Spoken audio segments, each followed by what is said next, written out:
Ladies and gentlemen, can I please have your attention? I've just been handed an urgent and horrifying news story, and I need all of you to stop what you're doing and listen. I am that dude, Bodkins. Yeah, DP lost like, deep.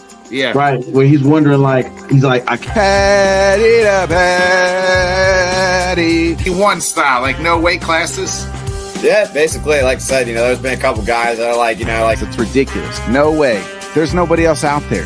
He's your guy. That's just not my mentality, bro. Yeah. Leave the ladder down. That's my always like, hey, somebody helped you out. Why not help somebody else out? Return. Give a big round of applause for the one and only Bodkins Show. Or bringing Craig Counsell down the interstate in a move unexpected. I had people. I'm going to repeat that again, folks. I didn't stutter. Welcome to the Bodkins Show.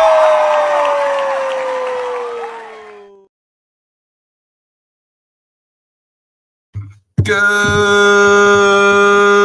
morning, everybody. Welcome back to another great episode of the Bodkins Show.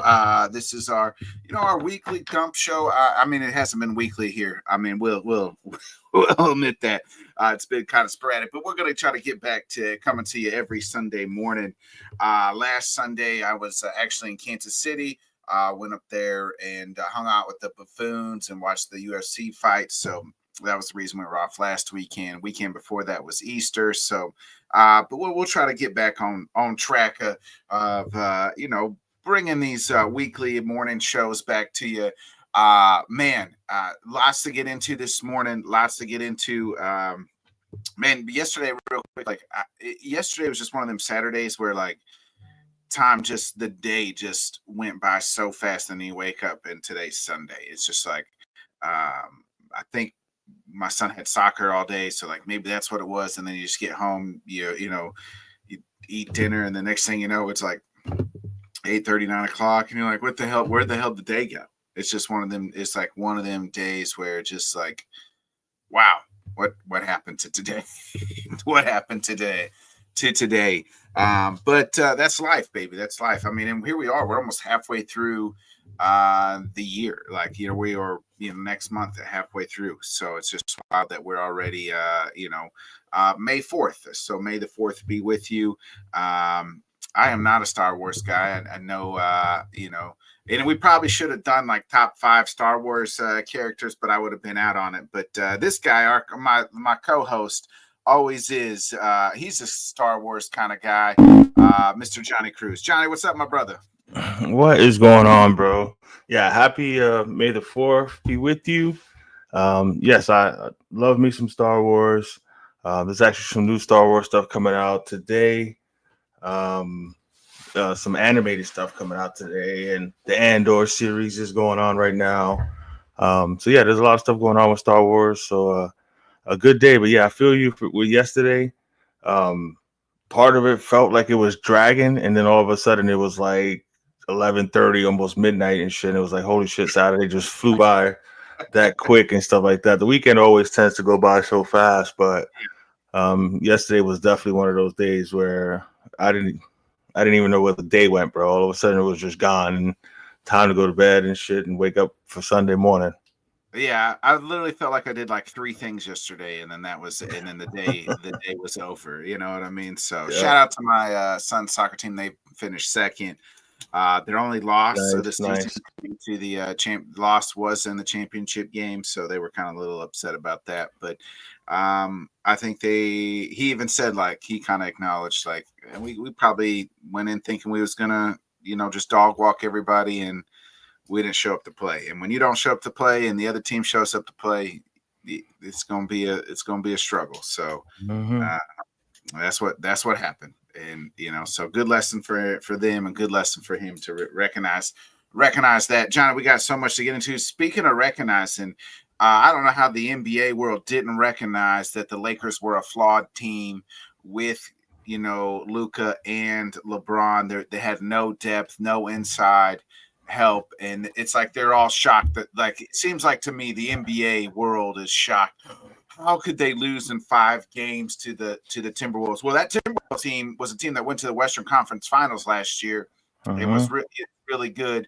I don't know if they moving Cat out. I don't know if that was an upgrade or degrade, but getting DiVincenzo is an upgrade of what they had. That dude is a dog, and Rudy Gobert looked like he was freaking Shaq out there. I mean, he averaged, just a double figures the whole series. They had no answer for him, and he got 40-year-old LeBron James playing center, which is not, ideal for him. And it's just like you turn on the news the next day. What do the Lakers do now? We already knew they needed to add depth. Nobody thought that. It's funny, like when the trade initially happened, was like, hey, this isn't a trade to win the NBA Finals. Then they look good together, but that's a long-term plan. But in a short 5-game, 7-game series, the flaws are going to be more glaring. Yeah, absolutely. I'm with you on that one there. I never thought that they had a chance to win a title. It's crazy though, because you hear the quote-unquote experts going into the playoffs talking about, oh, this is the best matchup for the Lakers, and the Lakers, with all their, all of the hype men for LeBron and for the Lakers, talking about that they can make a run and they should be favored. I mean, they did wind up with the number 3 seed, so good for them.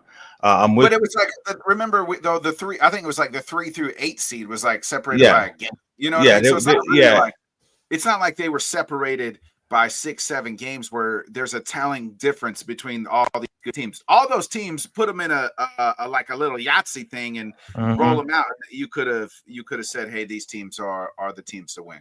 Yeah, absolutely. The West was very close. Like you said, the 3 through 8 was probably, it was probably like a 2-game difference separating all 5 or 6 of those teams.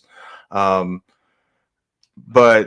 yeah, they got exposed. I think JJ Redick got exposed a bit there. He got outcoached. And like it's crazy. I go on my little rants about LeBron James, but it's true, because like everybody wants to slurp and hype up LeBron James when they're doing well, but then when they lose, it's always, well, whose fault it is, and like they're always pointing at somebody else besides him. Yes, I know the man is 40 years old, but you can't in one breath, when he has a good game, talk about, oh, he's still a top 5 player, he's still one of the greatest players, and then when he doesn't play well, they lose, oh, but he's 40. Like, like pick a fucking side. But we knew he doesn't play no defense. Luka has been known to not play no defense. And then, of course, now they're pointing out that he's not in shape. Well, no shit. You knew he wasn't in shape. That's why Dallas, that was one of the reasons why Dallas traded him. But the fact that they didn't play any of their big guys at all, like, I understand that they were out, that Minnesota was just bigger, all around.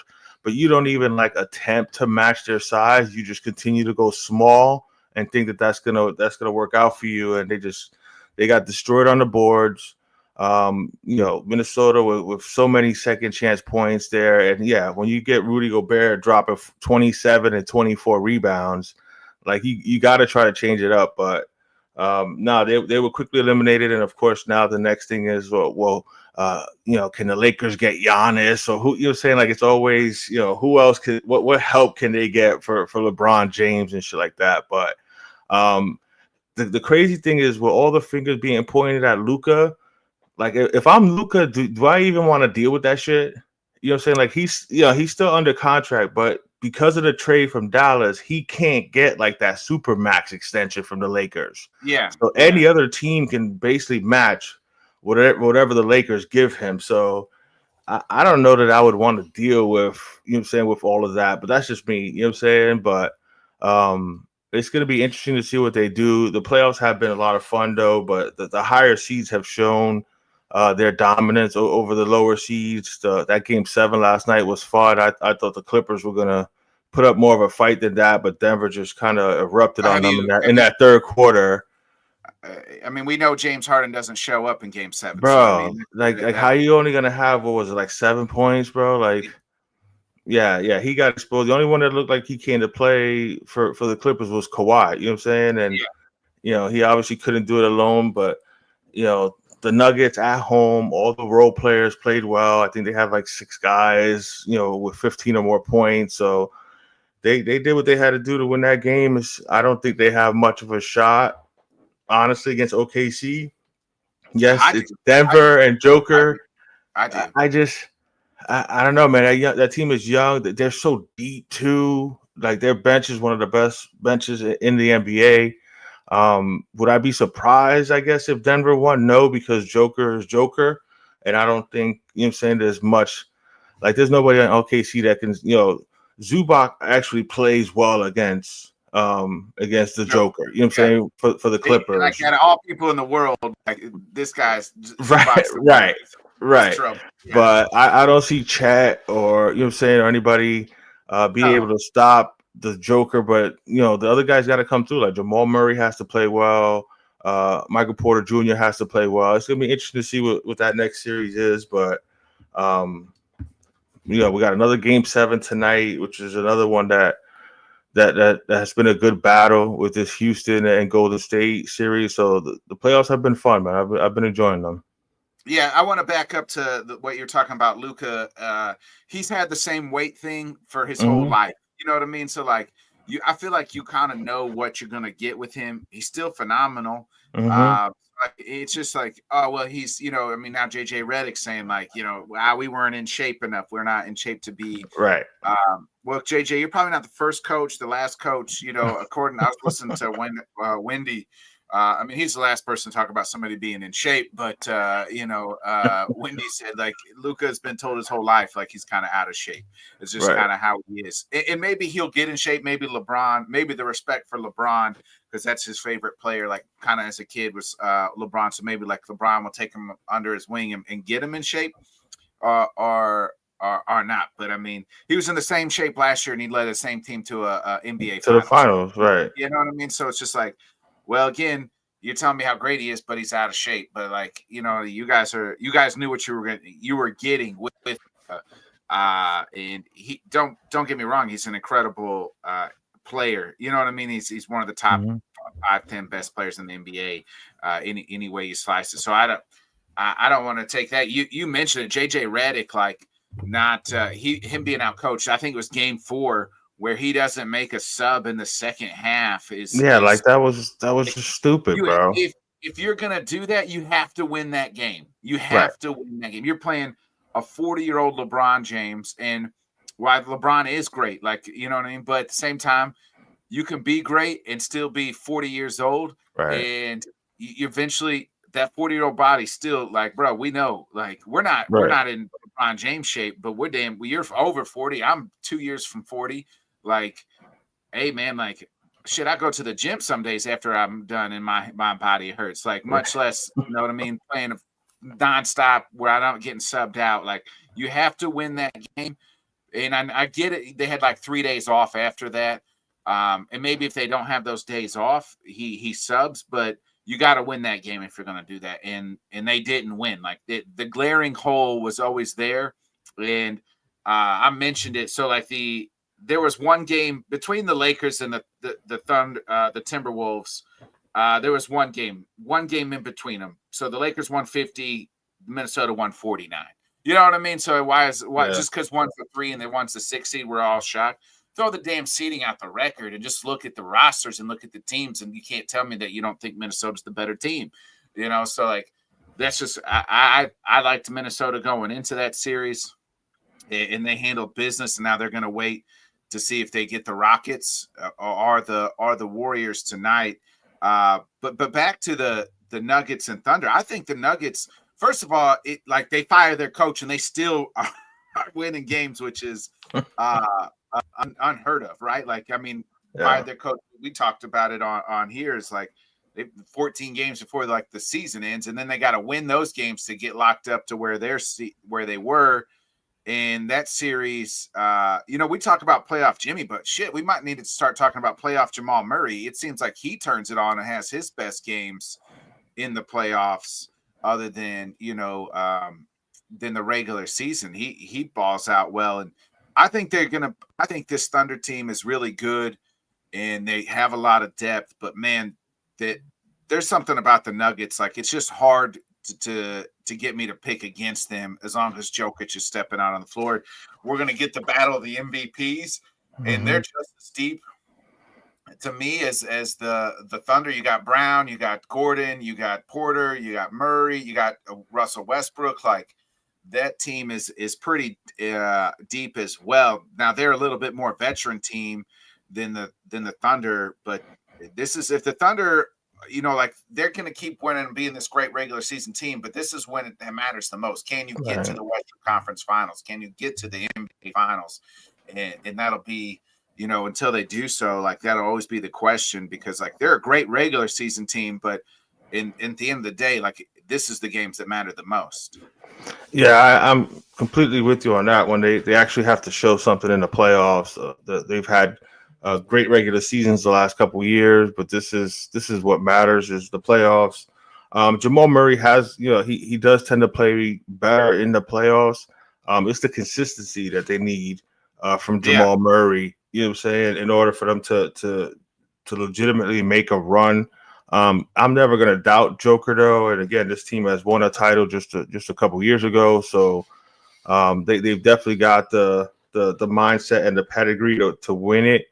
I just think OKC just overall roster wise is just a more talented team, and they took their lumps the last couple years, so I think they're ready to take that next step. Plus, you got an older team that's coming off of a grueling 7-game series, while OKC has just been chilling. You know what I'm saying, with I believe their sweep of their series. So they're nice and rested up and ready to go at home. But it's going to be interesting to see what happens there. One last thing on the Lakers thing, you know what I'm saying? Like you knew that Luka didn't play much defense. And again, like I said, they started now they're bringing up the whole weight thing with him. You know, he's been out of shape. He's been out of shape his whole NBA career, but yet he's still, a first team All Pro 5 years in a row. You know what I'm saying? So, I mean, he's without a doubt a top 5 player in the league. They're gonna have to. 27 years old too. Like he's not even 25 years old or something. Like he's not even that old. Like and that's the shit is that he plays better when he's playing alongside athletic bigs that can run to the he can feed at the basket or whatever. So they're gonna have to figure something out because the majority of their players are still under contract for next year. I know LeBron has a player option for $52 million. That's the other thing, too. As great as people want to say, look, yes, he's one of the greatest players, but he is 40 years old. He ain't worth no $52 million. And that's a big chunk of your salary cap that you're spending right there. And again, the majority of players are still under contract. So it's going to be interesting to see like how much they can do. Of course, it's the Lakers, so they'll find a way to trade for some superstar or something like that to add to the mix. But you got to have the ball in Luka's hands and let him lead the way. So I think that's what caused a little bit of a problem. There was too much ISO where it was, Luka had his turn and then LeBron had his turn, and they kind of went back and forth.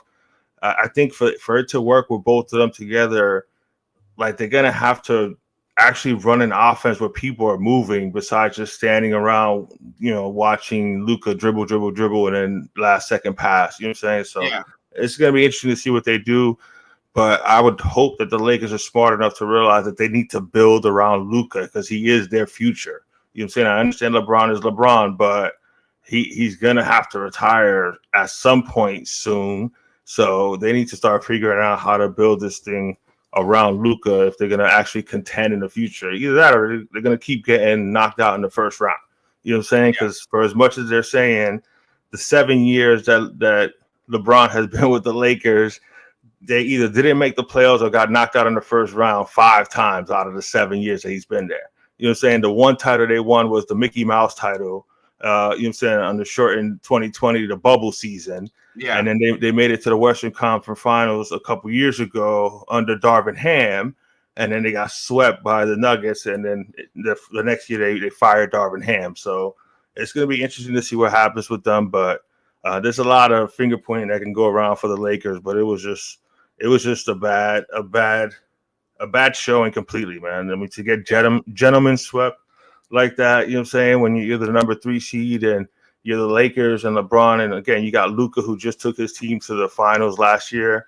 Like you had to make that series at least a little more interesting. But no, Minnesota wasn't having that. Anthony Edwards was not having that, and you could tell he was having fun just talking all kinds of shit on that court, man. So he's fun to watch. It's gonna be interesting to see what Minnesota can do going forward. But like I said, I'm enjoying the playoffs. Boston looks we'll get to hard. We'll get to the East here in just a second. All right. Real quick, I want to back up last night's game. The Clippers, though, James Harden. Like, how many times is he going to see a Game 7 and just not show up? Like, I've said this before. I think I was talking to my son about it because he's like, I think the Clippers can pull it out. I said, I don't trust James Harden in Game 7. Like, I trust Michael Jackson to watch my kids before I trust James Harden in Game 7. You know what I mean? Like, I trust Keith Anthony Legal's advice on TikTok before I trust James Harden in Game 7. Like, I don't trust James Harden at all during Game 7. I mean, another 7 points last night from James Harden in another must-win game. Like, we've seen it no matter where he goes, whether it's the Rockets, the Nets, the wherever, you know what I mean? It's like the Sixers, wherever he is gone, when the lights are the brightest, his bacon greased fingers can't touch the ball. Yeah, I'm absolutely with you on that one. And it was funny because, during the pregame, they showed like some of the interviews or whatever, and they talked about going into Game 7. What's the most important thing? And he was like, well, it's the details, making sure that, every play matters or whatever. But yeah, he's not hustling on some plays. He's getting, all the 50-50 chances. Like, he loses out on all of those. So it's like, you say, what's needed to win a Game 7, but yet you're just not capable of doing it. You know what I'm saying? So I'm with you on that one, man. I had no doubt in my mind. I was expecting a better game than that, but I had no doubt that Denver was going to win that game as long as, they didn't completely, unless they completely just couldn't shoot, they were going to win that game. Because I'm with you. I just don't trust James Harden at all. Yeah, I mean, he had 13 assists, but he was 2 for 8 from the field. Like, you got to pass you got to shoot it a little bit more than that. Like, right. You got to. You know what I mean? This is Game 7. It seemed like all he was looking for was for foul calls. You know what I'm saying? He was trying to be bailed out all the time and stuff like that. And you know what I'm saying? He kind of had the advantage. You know what I'm saying? You had the Brown kid guarding you. If you're, one of the top players, you should be able to score on that kid. I know he's young and athletic or whatever, but he couldn't take advantage of his matchup. They couldn't figure out the zone that Denver was playing, all that well. Again, it was interesting to see just how they just got dismantled to start the second half in that third quarter, because it was close going into the half, and then the Nuggets went on a little bit of a run and wound up leading by 11 going into halftime. But in that second half, they just went on a hell of a run, and it was over. The bench players for the Clippers are the ones that made it look a little more respectable. Making it 120-101, but it was not even that close, bro. Yeah. Who you picking tonight's Game 7? Rockets, Warriors? Well, I mean, like, the Warriors were up 3-1 here. Yeah, and it seems like the Rockets have found their footing. I mean, the Rockets are the better overall team, but it's just hard for me to pick against Steph and Jimmy Butler. You know what I'm saying? So this Rockets team reminds me of the Thunder team last year, right? And I think the Warriors are the ones that outed them. Yeah, they did. Let me pick the veteran team that I know have been there and done that. This is the first, like, the Rockets got a good young team. Like, you look at they got some good young kids on that team. Like, they're building it the right way. They got the right coach, it seems like. And it's just like, but you got in any sport, I feel like, and especially the NBA, you don't just get to go break through the wall the first time. Right. You know what I mean? Yeah. You got to take your lumps. Yeah. You're gonna have to take your lumps, and usually this is when the veterans teams win. So I'm riding with the Warriors here. I think they get it done in Game 7. Yeah, it's like I want to pick I'm gonna go ahead and pick the Rockets. But not with any type of confidence. You know what I'm saying? Like, I would not be surprised at all if the Warriors, beat them. And you know what I'm saying? It could get out of hand if they're hitting shots. Golden State Warriors. But Houston defensively is a really, really good team. Like, those kids are super athletic. And Ime Udoka, props to him for what he's done with this Houston team. if they play defense the way they play defense these last couple games, and then Steph's got that thumb issue that's going on right now. It's good. I think we're gonna know fairly, or it's either gonna be a close game down to the wire, which I'm hoping that it's an exciting close game all the way to the end, or it could be a blowout. You know what I'm saying? If either team is not hitting shots. But I'm gonna go with the young athletic defensive team in Houston and say that they win it at home. This is a big game for them, but you know what I'm saying? Again, I would not be surprised if Golden State wins this game, but I'm gonna go ahead and pick Houston. I just think overall Houston's the better team. Yeah, I'm riding with the Rockets. Let's switch our focus over to the eastern side here. Your Knicks, they made it interesting, Johnny. I feel like that was the only series in that first round. I mean, the Pistons, again, another young team that, like we just talked about, has to kind of take their lumps. Like Cade Cunningham was announced, like he announced himself into this league, into the world here. Other than that, I mean, like those games were close. But Big Body Brunson gets it done.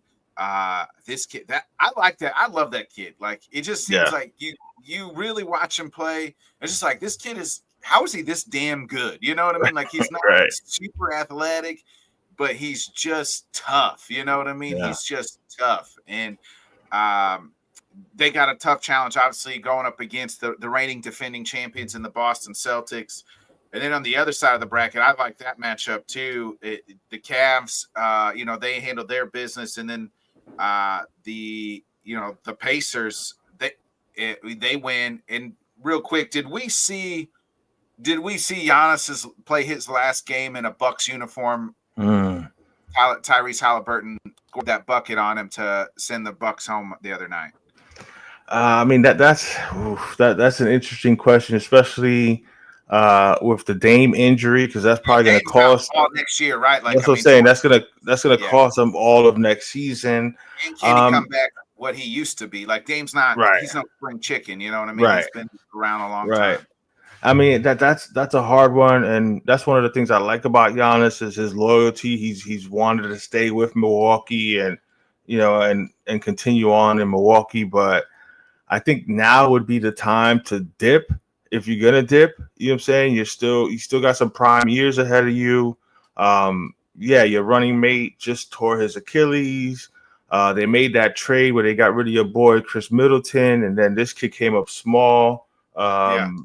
Kuzma, Kyle Kuzma came up small in the playoffs. You know what I'm saying? I thought honestly that was gonna be a good trade.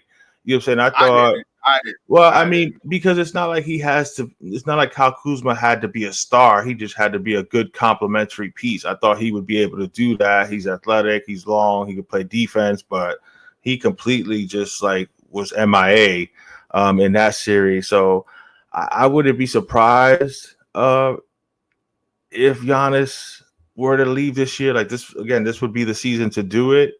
But at the same time, I wouldn't be surprised if he wants to stay loyal to Milwaukee and stays in Milwaukee. But now would be the time to go, man. And I mean, obviously, he lot to build around him in Milwaukee, like no draft picks. That's what I'm saying. No draft picks. They got no money in the cap. So they're kind of stuck there. So it's gonna be interesting to see, man. Like I don't even know where you're saying. Like I'm trying to think of where. Like please, like people already say he's gonna go to the Lakers. Like a lot of people think. Miami would be interesting. You're saying, what is Miami going to have to give up for that trade? Because they got to make the money match up. So it's going to be interesting to see what happens there. Part of me wants Giannis to stay there, but at the same time, I don't want him to stay there just to waste the last, 7-8 years of his career because they can't do nothing around him. So that's going to be an interesting one. At this point in time, he brought a championship there. You know what I mean? Right? Yeah. Yeah, you know what I mean? I thought he was good right after that. You know what I'm saying? Like, if, obviously you want to try to defend your title the next year, but if he would have left a year or two after winning that title, I had no issue. He did what he was supposed to do, and he won Milwaukee a championship. So, I mean, I don't think Milwaukee fans are going to be mad at him if he goes. It's just going to be interesting to see where he winds up. Just don't send him to the Lakers, bro. Like that, even though Joker and Giannis, that would be some scary shit. You know what I'm saying? To have those two playing together. But that's an interesting question. That's going to be fun to see what happens during the summer. for that one day. As far as the actual matchups here, I don't think the Knicks have much of a shot, to be completely honest, against Boston. I think Boston is just the far superior team. I'm with you on Jalen Brunson. I love his style, I love his grittiness, his toughness. I mean, he's obviously not one of the biggest players, but he plays big. He always steps up in the big moments. My issue is, Josh Hart, OG Anunoby, those guys are going to come to play. Is Cat going to come and be the dominant player that he can be? Because who's guarding him from Boston? I mean, I know it's not Porzingis. You know what I'm saying? So Cat has the advantage. Al Horford. Yeah, Al Horford, a 45-year-old Al Horford. You know what I'm saying? So that's what I'm saying. Cat has the advantage. Now is the time to see, is he really going to step up, or is he going to shrink like he had done early on in his career in Minnesota? So it's going to be interesting to see what happens there. I expect Jalen Brunson to play well, but they're going up against the defending champs. I don't think they won a game against them this year. I don't think they won. No. You know what I'm saying? Like the top teams, they didn't beat Boston. They didn't beat Cleveland. Like they didn't beat none of the top teams. They lost both games to OKC. So it's going to be interesting to see what happens with that series there. The other one's going to be fun, Indiana and Cleveland. Cleveland is legit, man. Donovan Mitchell is on a mission. He's got those kids with hella confidence they're playing with. Cleveland over there. Indiana can score. If they could put some type of defense together against Cleveland, they might have a chance in this series. I don't think that they're going to win the series, because that's the other thing too, is Cleveland is hella good defensively too. You know what I'm saying? They can score the rock, and they got the big guys down low that play good defense. So I don't know, man. It's going to be some fun series in the East. Yeah, I think it's the Celtics and everybody else in the East, really. Like I don't know. I just, for some reason, I don't know what it is or why, but I just can't get behind this Cleveland team. I don't know why. Like I'm just like I'm been dismissive of them all season. And I don't know why. Like I like Donovan Mitchell, and to be honest, it's not like I'm like tuning into every Cavs game. I just like I'm like, I don't know. You know what I mean? It's just like, but I think that the Pacers, if they can get somebody else, kind of with Halliburton to kind of be that solid number two, I think that they got a good chance to do something, make it I think it's going to be an interesting series. I think it could probably go 6-7 games. Oof. Yeah, I mean that would be interesting if Indiana's actually able to do that, to make it, you know what I'm saying, that good of a series. Cleveland's, I don't know. I mean, Cleveland's just a better team. You mentioned who's the number 2 player. Like who is the number 2 player? I guess for Indiana? Siakam. Yeah, you know what I'm saying? Miles Turner's a good player, but that's pretty much it. You know what I'm saying? The rest of the team is just a bunch of role players. And then the thing is that if they're not hitting shots, if Tyrese Halliburton ain't hitting shots, that's a problem. You know what I'm saying? His dad's no longer allowed to attend games. Yeah, like that was just some stupid shit, bro. Like, come on, man. You're an old man, bro. You know what I'm saying? You're acting like a child there. You know what I'm saying? Going in front of Giannis and talking shit to him. Like, come on, bro. Like, be better than that. And I'm glad, and props to Tyrese Halliburton for calling out his dad on that one, talking about, I'm gonna have to talk to him about that. That's not cool. Yeah. You know what I'm saying? So props to him for saying and doing the right thing there. I just hope he stays aggressive. You know what I'm saying? If Tyrese Halliburton stays aggressive, goes to the hole, because there's nobody. That's the thing. That's the advantage that Indiana has as far as you know what I'm saying? Like, again, Cleveland's a good defensive team with the front court. You know what I'm saying? They're big guys, but Donovan Mitchell and Garland can't cover Tyrese Halliburton one-on-one. You know what I'm saying? So he has the advantage there. Is he going to be aggressive and go to the hole more, post up some more where he has the advantage, or is he just going to be 3-point shot happy? You know what I'm saying? So I think that's going to make up the difference in that game there. But if he's hitting shots and other guys are hitting shots, then Indiana has a chance. But I think Cleveland's just a better all-around team, man. So I think Cleveland wins that one, and I'm not gonna say gentleman sweep, but I'll go ahead and say 6. I think Cleveland wins that series. All right, we'll see. We'll see how that plays out. You think the Knicks? You think Celtics? I think Celtics like 5. I think it is gentleman's sweep with the Celtics. Yeah, I haven't. Yeah, you're saying like I would like I said, is Cat gonna impose his will on Boston, or is he gonna shrink, and it's just gonna be what I'm saying, Jalen Brunson? If that's the case, then yeah, it could be 4 or 5 games. If Cat actually shows up and plays, and Tom Thibodeau doesn't run the guys into the ground, maybe they can make it a series. But nah, I don't have the Knicks beating Boston here. I wouldn't be surprised if that's same thing. If that's either 5 or 6, it's over with. Yeah, I think it's 5. I think it's 5, and it's not like I don't know. The Celtics. This is their like kind of their last hurrah. You know what I mean? Like they were talking. Mhm. Like they're going to be up against it with the cap. Like so this Yep. is like their last. Like they're going to have some tough decisions kind of going forward here. And this is kind of their last. Last hurrah here. So we'll see. We'll shift gears here. I just want to talk to you kind of real quick about the NFL draft. Your thoughts on your Dolphins? They took Quinn Ewers as the backup, correct? I think is that what I saw? Yeah. They drafted him with the in the 7th round, with their second to last pick in the 7th round. And yet you got knucklehead Miami Dolphin fans talking about he's gonna beat Tua out. Like Dolphin fans, bro, like holy shit, y'all some embarrassing motherfuckers, bro. But you're saying I understand that a lot of the fan base don't like Tua, but stop it with the whole Quinn Ewers is gonna beat him out. Let's see if he even, stays on the team and is a third quarterback. Can he possibly beat out Zach Wilson? Probably, but I think so. they also guarantee Zach Wilson $6 million, so he's gonna want to be in the backup. Quinn Ewers supposedly is really good for this type of offense, so let's see what happens there. I like what Miami did. I would have liked for them to gotten more top 100 picks, but they talked about solidifying the trenches, and that's exactly what they did. Of course, people are saying that they reached for Kenneth Grant, but in my opinion, he was, besides Mason Graham, his partner in crime at Michigan, I think he was the best defensive tackle available. Now, of course, they say, oh, well, he's just a nose. No, he's not just a nose tackle, bro. He's 340 something pounds, but the way he moves and the way his motor goes, he is not just a 2-down player. So I expect Kenneth Grant to be a really good player for the Dolphins. Then they moved up in the 2nd round to grab the big Samoan kid, Savanea out of Arizona, to play guard to solidify the offensive line, which is what they needed.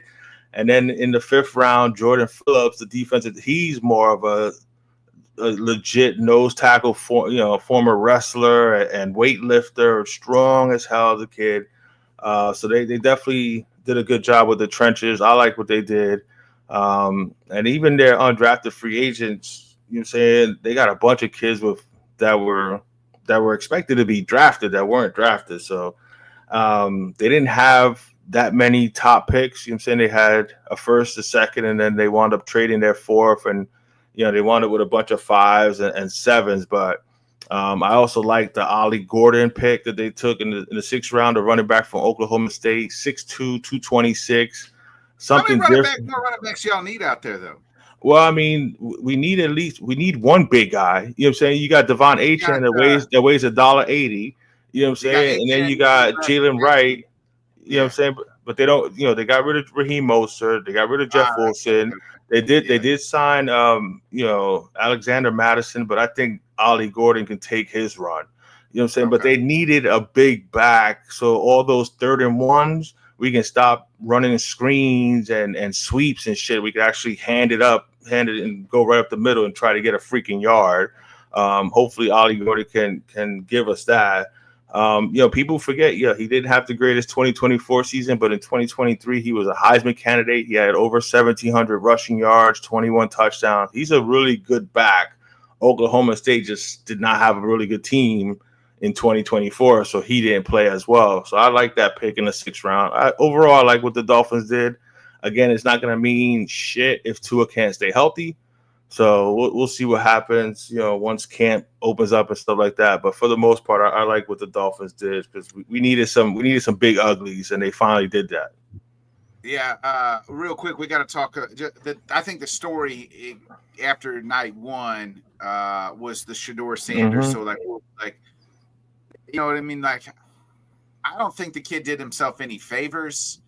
I subscribe to like there's a lot of this, the league like blackballed him or this and that. I don't know, like I don't know, because like I'm like, could I see something like that happening? Possibly, yes. You know what I mean? Like rich white folk, who the fuck knows? You know what I mean? Right. But also like if the point is to win, and if you think the kid's going to help you win, then why wouldn't you draft him? You know what I mean? So like there's that too. But I also don't think the kid did himself any favors in his pre-draft process. From what it sounds like in interviews and things like that. There's a lot of reports coming out that just his mentality and his attitude and all the interviews and stuff like that was basically like, you know what I'm saying? Like, I don't need y'all need me type of shit. You know what I'm saying? And bro, you play. You're not your daddy. You know what I mean? Like, right. Your daddy was a generational you know what I mean? Type athlete. And you weren't even the best player on your team. You know what I'm saying? Travis Hunter was the superstar on your team. Yeah, you were a good quarterback, but he doesn't have a strong arm. He's not the most athletic kid. Yeah, he can move around and stuff like that, but it's not like he's running like Lamar Jackson or nothing like that. So he doesn't have all those traits. So if the stories are true as far as like his demeanor and his attitude in the interviews where he was just kind of dismissive of everybody, like teams don't want to deal with that, you know what I'm saying? Especially if you're going to be a quarterback and you're supposed to be the face of the franchise, they don't want to deal with shit like that. But I'm with you. If they think they can win, they're going to draft you. So clearly they did not think he was as good as he thought he was, and a lot of the so-called experts thought he was. So he wound up falling. I don't know what the hell Cleveland's doing though. Like. They just acquired they just took hella quarterback, and then you know what I'm saying, like Dylan Gabriel is garbage, and they actually drafted him in the 3rd round. So it was like when they got to that point, it was just like, what the hell is going? You know what I'm saying? Like he really pissed some people off. I don't think it was collusion as much as it was he kind of did it to himself. And then the other part of it is like, do people really want to deal with the possible drama and baggage of his dad being all in the, you know what I'm saying, in people's shit, you know what I'm saying? If he ain't had, because remember before the year before, he talked about how, you know what I'm saying, if there were only certain teams that he would let Travis Hunter and his son get drafted to and shit like that. Like bro, like you ain't Archie Manning, and that's not Peyton Manning where you can dictate where your guys are gonna go. Travis, but I don't think he could have done that for Shador. I'm with you on that one. His other son came out and said, like, my dad was my agent. That really wasn't working out for me, so I had to go out. And right. You know what I mean? So like, kudos to him for being like, yo, dad, like I want to play. You know what I mean? Like, so kudos. And I feel bad, and maybe like I said, I don't think Shador did himself any favors. So it'll be. And we'll see if this humbles him and he actually puts in the work here. You know what I'm saying? Because of course you already got people saying that he's easily gonna win the starting job in Cleveland. Well, not if he doesn't put in the work. Yeah, you know what I'm saying? If he puts in that work, and then you know what I'm saying, hopefully there's a happy ending at the end. You know what I'm saying? Yeah. Because they don't want Deshaun Watson to be there, and then he's out. Right. And then, you mentioned, 40-year-old Joe Flacco. You got tiny hands, Kenny Pickett. Kenny Pickett. The quarterback room ain't exactly top tier. You know what I'm saying? So he has every chance to win that job, but hopefully he actually puts in the work, and then, you know what I'm saying, it turns out to be a happy story. But like I said, if all the stories that, you know what I'm saying, that were coming out as far as his attitude and stuff are true, then he did it to himself. My question is, what the fuck is Pittsburgh doing? Like, I come out the draft not to take a quarterback, and you're going to run it. Like, I think and I believe that the Aaron Rodgers deal is done, and it sounds like they're just waiting for him to sign the paperwork. You know what I mean? I really think that because you don't not draft a quarterback. You're going to go in go in with the playoff caliber team with Mason Rudolph at quarterback, right. And you're not, like when they passed on Shador in the first, and then I was like, well, I'm sure like they didn't have a 2nd round pick, so I was like, maybe they'll take him in the 3rd. And then they didn't take him in the 3rd or any quarterback. Like it's just like, well, what the hell are we doing here? Yeah, that was a little surprising too. Um, yeah, I mean, maybe it's just a matter of, you know what I'm saying, Aaron don't want to deal with OTAs and none of that shit. He just wants to come into training camp. But you would think he would want to kind of familiarize himself with the players on the team. They made the trade to get DK Metcalf. So Yeah. you got all the pieces there. You just need the quarterback. Yeah, I was surprised. Like I wasn't surprised that they didn't draft Shedeur Sanders. You know what I'm saying? But they, the Jackson Dart kid was there, who I really like. I mean, he might have gotten drafted a little higher than he should have, but I like that kid there. But there were other quarterbacks, and for them to not take any is a little surprising because I don't know. Maybe they do think they can win 9 or 10 games with Mason Rudolph. I don't know, bro. They don't. You know what I'm saying? Like, I have no idea what they're doing, man, for real. But you know what I'm saying? Again, I'm not going to doubt Mike Tomlin, but we'll see what happens. That's going to be an interesting one there. Yeah. I just want to real quick in the baseball world, we got to shout out. I'm gonna shout out both our teams. First month of the season, we're both sitting in first place. The Yankees 19-14, 2 games up on the Dodgers, and my Chicago Cubs. The 21-13, 3 games above up on Cincinnati, baby. Johnny, I mean, this Cubs offense, they can compete with anybody, but by God, when we get to the middle release, I got to watch the games with my eyes like this. But man, this Kyle Tucker kid, pay that man whatever the hell he wants. Like, give that man a blank check and just say whatever you want, Chicago. That's what we got to do. I mean, I'm impressed by this Cubs team, and I think it's an incredible team. I think we're going to do great things, but at least offensively, defense, pitching wise, is to be seen yet. Yeah, but you guys have the money and the resources where you should be able to make a move. Question: will we use it? Well, that's what I was gonna say. Will they make the move that they need to make at the trade deadline to get that frontline starter to kind of help propel you guys to the top? But you ain't lying about Tucker, bro. He's a top 10 player, if not better than that. You're saying like top 5, probably, right? Like, yeah, because he was somebody like once Soto decided to go to the Mets, like he was the one that I was like, please, especially when I heard he was available, I was like, please. Although I knew that Houston was not going to trade him to the Yankees, so I'm glad that you guys got him. He's a hell of a player, bro. Yeah, don't waste no time and just lock that kid up. You know what I'm saying? For the next 10, 12 years. Armstrong either, you learn it because that kid's phenomenal too. Yeah.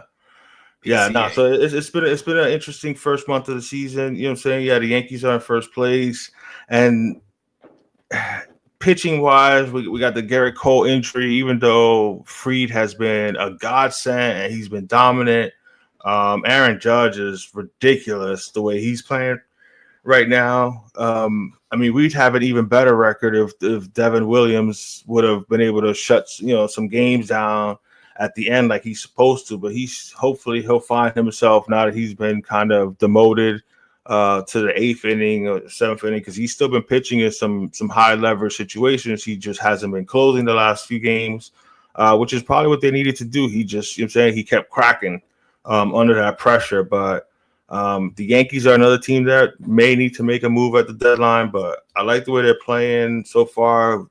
Jazz Chisholm just got hurt with an abdominal strain, so we'll see how long he's going to be out. But yeah, for the first month of the season, yeah, I'm happy with both of our teams. I mean, shout out to Detroit, bro. Detroit's playing some really good baseball too right now, too, bro. It's interesting to see how this is all going to unfold. But after the first month of the season, there's a few surprises there. That's a lot of fun, man. Real quick, I'm just going to shit on our good friend Jonathan Grisham one more time. I shit on him on Monday's show. This man had the audacity to tell me that beginning of the season that his dark team was the Pittsburgh Pirates. Yep. I said, with somebody with all your knowledge and all you can't see past Paul Skeens and your LSU love. I was about to say that's what it was. That's exactly what it was.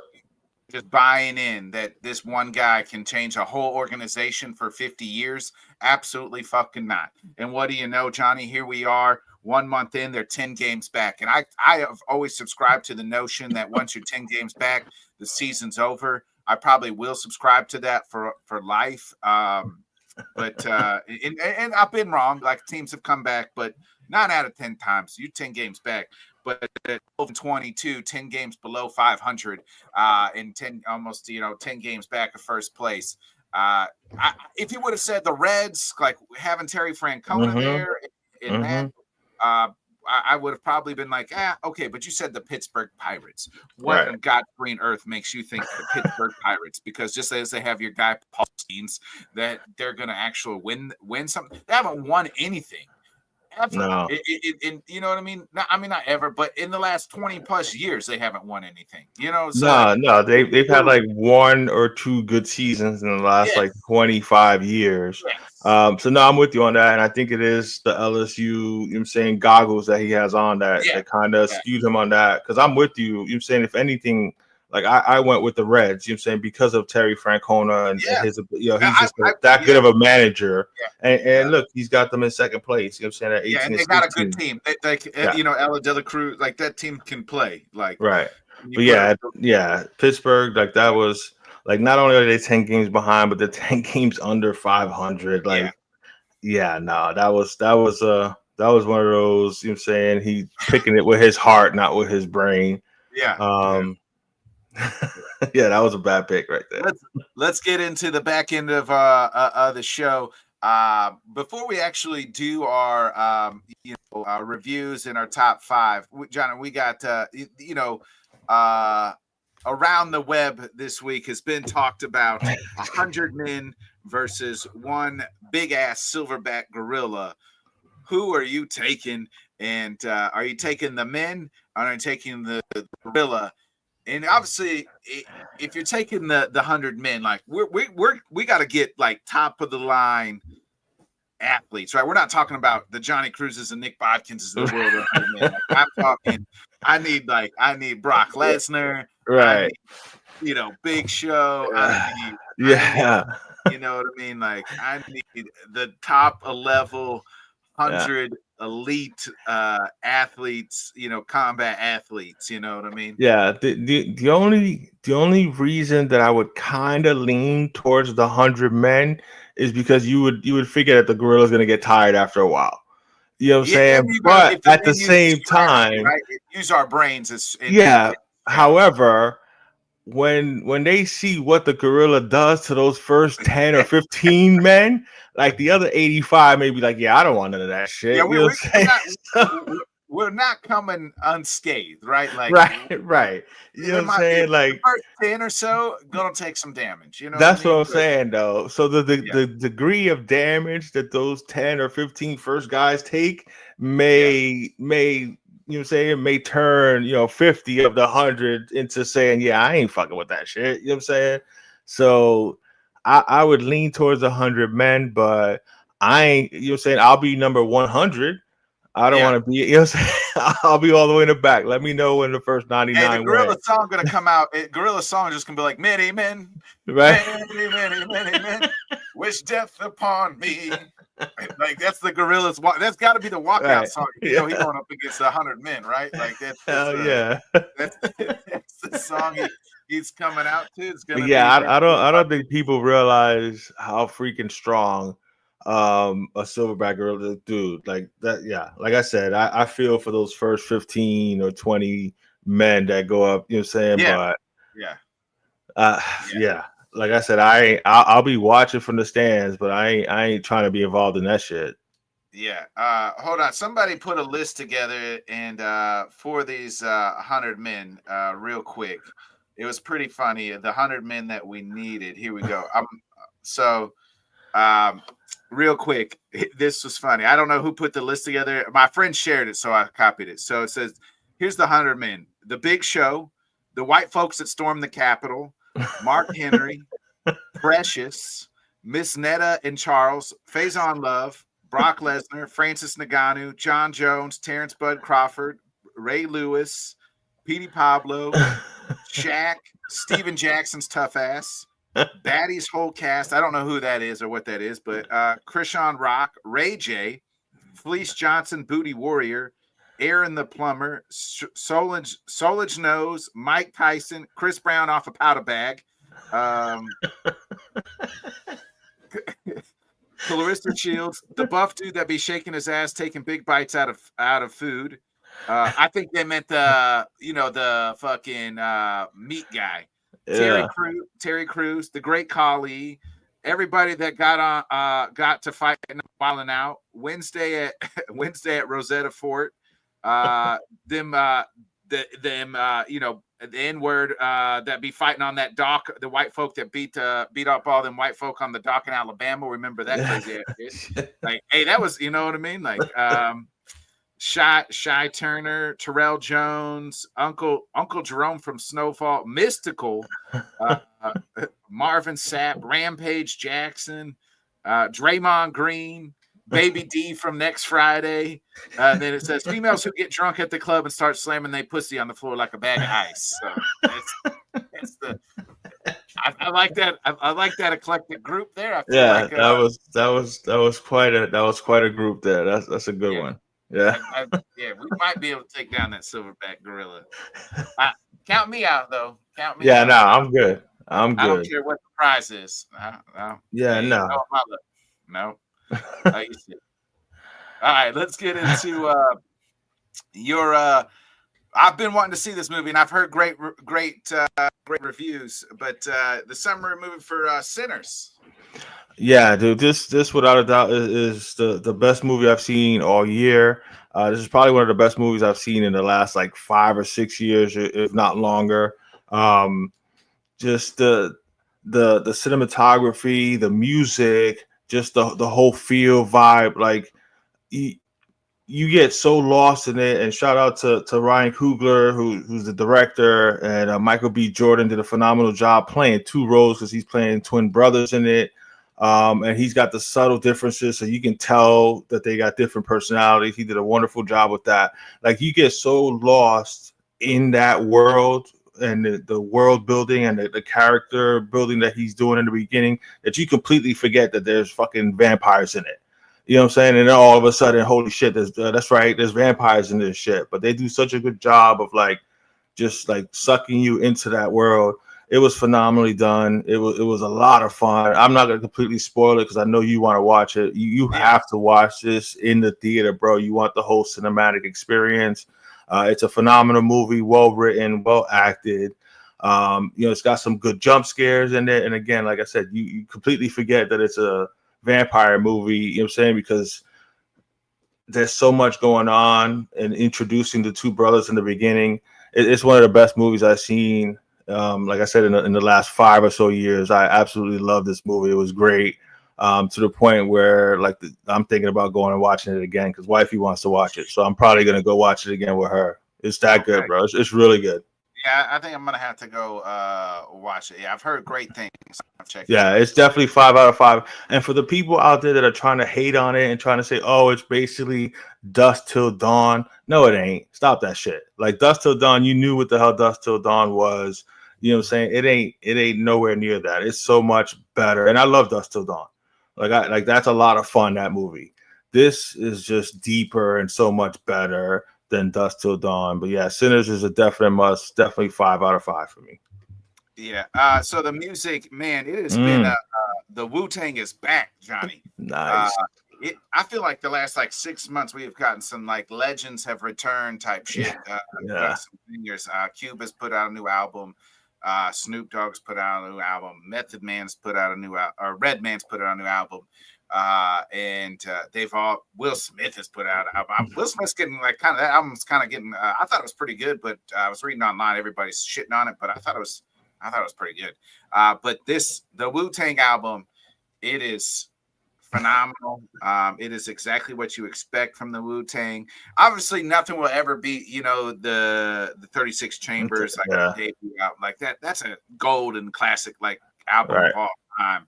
I'm not saying that this album is that, but man, it's good. And this is maybe their last album they've kind of talked about, but it's got everybody. Obviously, no ODB, but RIP. But man. It's phenomenal. I enjoyed the album, and every Wednesday I call Wu Wednesday in the gym. So every Wednesday on a member of Wu-Tang while I work out. But the whole clan back together, phenomenal. Nice. Definitely gonna have to check that out, bro. You know what I'm saying? Definitely a big Wu-Tang fan, so I'm definitely gonna have to check this out because that's one of the greatest, you know what I'm saying, groups, you know what I'm saying, in hip hop history. So I'm loving, like you mentioned, I'm loving the fact that a lot of the old OGs are putting out some new shit and kind of bringing it back, especially with, and I don't want to sound like the old man on the lawn, but saying all this noise that kids are listening to. We are You know what I'm the saying? But considering the way the music has been, especially hip hop and rap and shit like that, with all this mumble shit or whatever, to actually have old school hip hop, OGs actually spitting verses and you know what I'm saying, storytelling and shit. Like it's so nice to have some of that music back. So I'm glad. Yeah. And they definitely you get the samurai, you know what I mean? Yes. All the good like stuff that makes it all that RZA shit. Yep. Yeah. Let's get into our close out the show here. We get into our top 5 greatest. So we always talk about busts and things like that, but our sleepers. But why not? When you're taking first overall, that means something special, and sometimes it works for teams, sometimes it doesn't work for teams. So today we're going to talk about the ones that hit a grand slam out the park. So let's get our 100 greatest overall NFL draft picks. Your number 5. All right, my number 5, and I had to put him again. It's hard for me. Like I tend to put people that I've actually seen play on any of our top lists. You know what I'm saying? Like I can't put a top 5 greatest list and talk about Wilt Chamberlain or Bill Russell because I never saw them play. You know what I'm saying? NFL. No, I know. I'm just saying, like, just for example, you know what I'm saying? So for the NFL, like I can't talk about Terry Bradshaw. You know what I'm saying? I mean, that was a little bit before my time, so I'm not going to go there. This guy didn't play long, didn't win a Super Bowl, but just was a phenomenal athlete and football player. So at number 5, I got Bo Jackson. In the 1986 draft, was drafted number 1 by the Tampa Bay Buccaneers, and my man said, "Yeah, nah, I'm good. I ain't playing for y'all. I guess I'll go play baseball." Yeah, went and played baseball, and then the very next year, the Raiders wound up getting him with like a later round pick or whatever. But he was officially the number 1 pick by the Tampa Bay Buccaneers in 1986, but he just refused to come out. But Bo Jackson was just one of the greatest athletes I had ever seen in my entire life. I remember watching that game against Cincinnati when he hurt his hip, and it was just sadness because he was so much fun to watch, bro. Like he was just a man amongst boys in the NFL, which was crazy at the running back position. But yeah, I got Bo Jackson at number 5. Yeah, he might be. I mean, Bo Jackson might go down as like one of the top 5 greatest athletes of all time. Yeah, absolutely. You know what I mean? Like just an pure athlete. Yeah, no doubt. Scott says he's got Jim Plunkett 1970. That's way before my time, Scott. That's what I'm saying. That's before my time, bro. I wasn't even a sparkle in my dad's eye in 1970. I wasn't even scrumming around in my daddy's nutsack in 1970. So a guy I caught most of his career is my number 5, and that's none other than number 1 overall draft pick in 1989 from the Dallas Cowboys selected Troy Aikman. Nice. 3-time Super Bowl Hall of Famer. So, it's got he was 11-5 in the playoffs. I think anytime you're that and win 3 Super Bowls, you're as the number 1 overall selection, you nailed it. So, number 5 is Troy Aikman. Yeah, I'm right there with you. He's actually my number 4. Okay. I like Troy Aikman. He caught a lot of slack because people would say, "Oh, it was Emmett and it was Michael Irvin and Jay Havlicek and whoever else." But Troy Aikman was one of the more accurate passers. He didn't have the biggest cannon arm or whatever, but he was hella accurate and he was clutch, like you said, in playoff time. 11-5 record, 3 titles. I believe he was one of a Super Bowl MVP at least one time. Hall of Famer and probably one of the best broadcasters as well. I know that's not the point of this, but yeah, Troy Aikman is my number 4. I'm with you on that. So my number 4 is the number 1 overall draft pick in 1997. out of the Ohio State University St. Louis Rams select Orlando Pace, offensive tackle. I mean, obviously, this guy was the anchor to the greatest show on turf. Like everybody knows, Warner, Bruce, Torrey Holt, Marshall Falk. But there was a guy that changed the culture there. He was the first guy there, and that was Orlando Pace, the left tackle, Hall of Famer, one of the greatest. Won the Super Bowl with the Rams. And if he's not drafted there, we may not have the greatest show on turf. He was the culture setter in St. Louis. So I give it up for the Orlando Pace is my number 4. Yeah, that was a really good pick. I remember that draft as well. Yeah, but yeah, he was that first building block for the Rams to build up that team. My number 3 was a thorn in my Dolphins side for his entire career. Probably one of the greatest defensive players ever. My number 3 is Bruce Smith, who was the number 1 pick in the 1985 draft. Still the NFL leader in sacks. He would have a ton more if it was up to her. He'd have a ton more if it wasn't for the fact that Dan Marino had the quick release. Because if you ask, in interviews, Bruce Smith always said that Dan Marino was the hardest one to sack because he got rid of that ball so quick. But Bruce Smith and the Buffalo Bills just tormented me in my youth because they always got in the way of my Dolphins advancing in the playoffs. But he was just a phenomenal football player. So, yeah, I got Bruce Smith as my number 3 overall, number 1 draft pick. Yeah, 11 Pro Bowl nods, and this is back when the Pro Bowl actually meant something. Right. 8 first-team All-Pro selections, Defensive Player of the Year twice. It was named to 2 different All-Decade teams. Yeah. So by the Hall of Fame. So, and so it's not always the quarterback that sets the tone, and in 1985, Bruce Smith, like that's also, he was the anchor of that Bills team, what I mean? Went to 4 Super Bowls and things like that.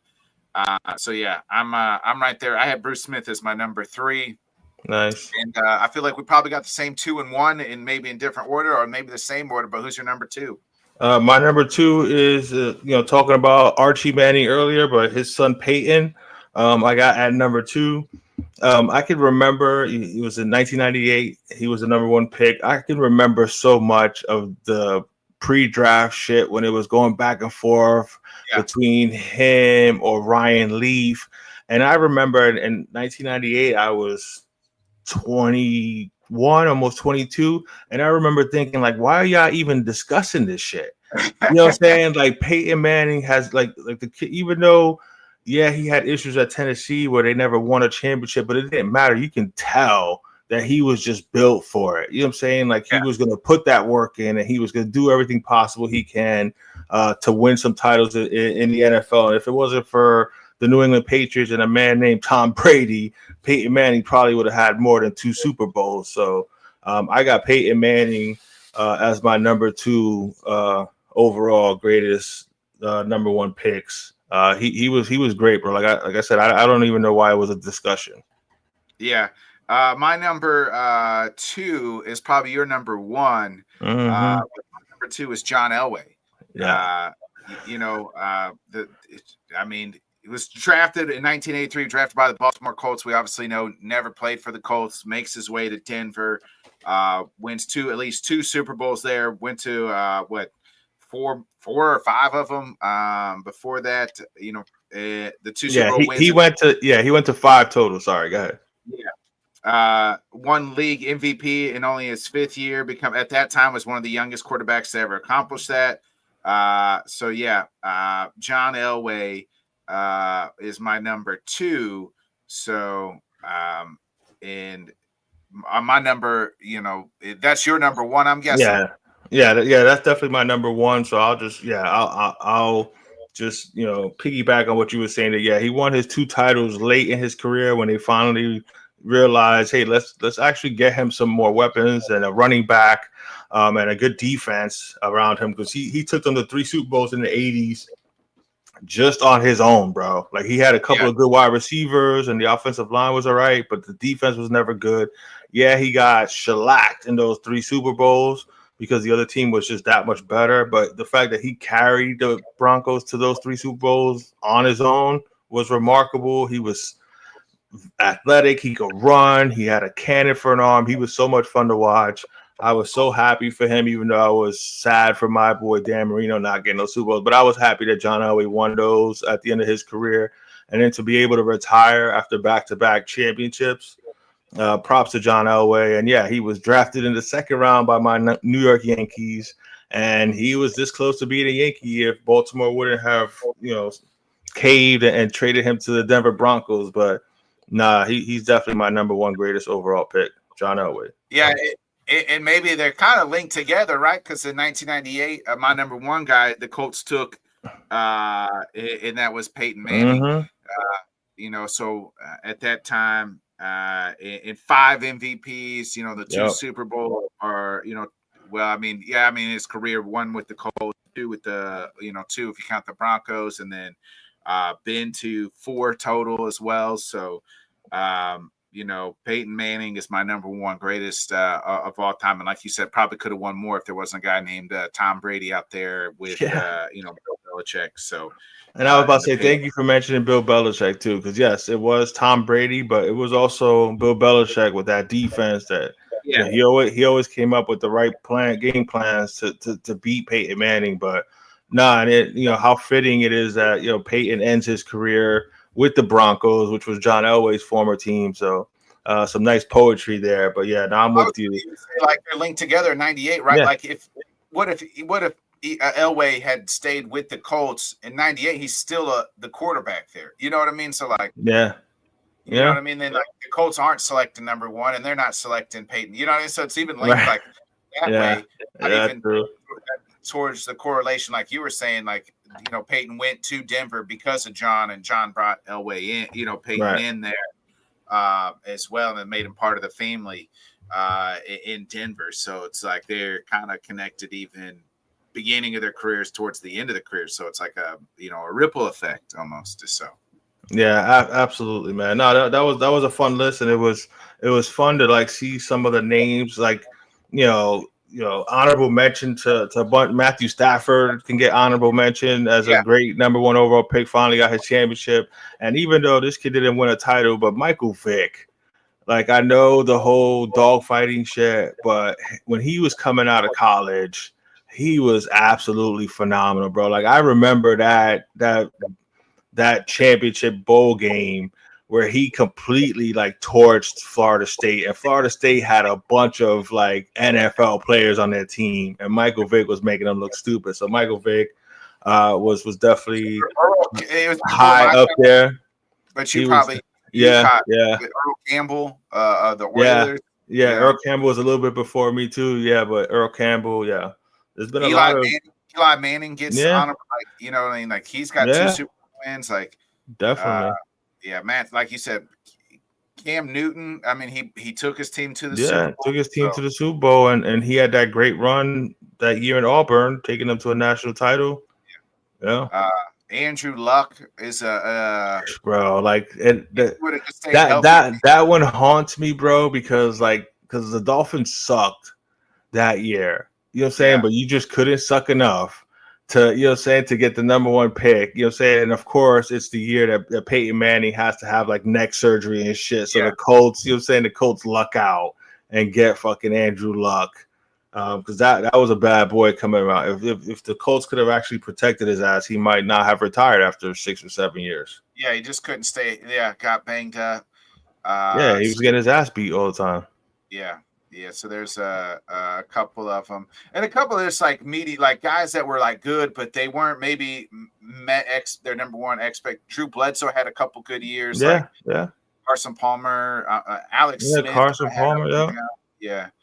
Oh, that one's gonna haunt me forever too, because my Dolphins decided to take Ronnie Brown instead of taking Aaron Rodgers, who I think Aaron Rodgers turned out to be a pretty good quarterback if I remember correctly.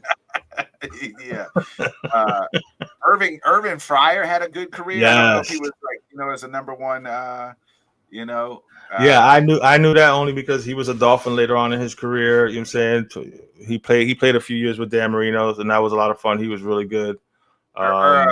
Vinny Testaverde, you know what I mean? Like these are guys that had decent careers that just maybe not, you know. So, I mean, Keyshawn Johnson, not for nothing, had a good career, you know. So, but yeah, couple of number one. Just give me the damn ball, you know. So, yes. So yeah, it's not always but and then you get some good guys, some guys that are really good quality players, and you get some all-time greats, you know. So. Right, and I mean, and one thing that this list will show you, especially in the NFL, is you need more than just that one player.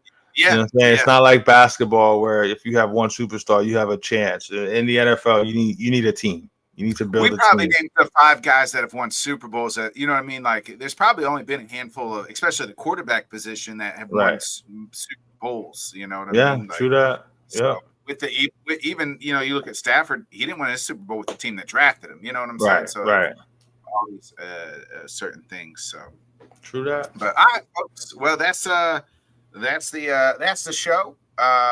You got any final thoughts? Anything you want to get off your chest, Johnny, before we get up out of here?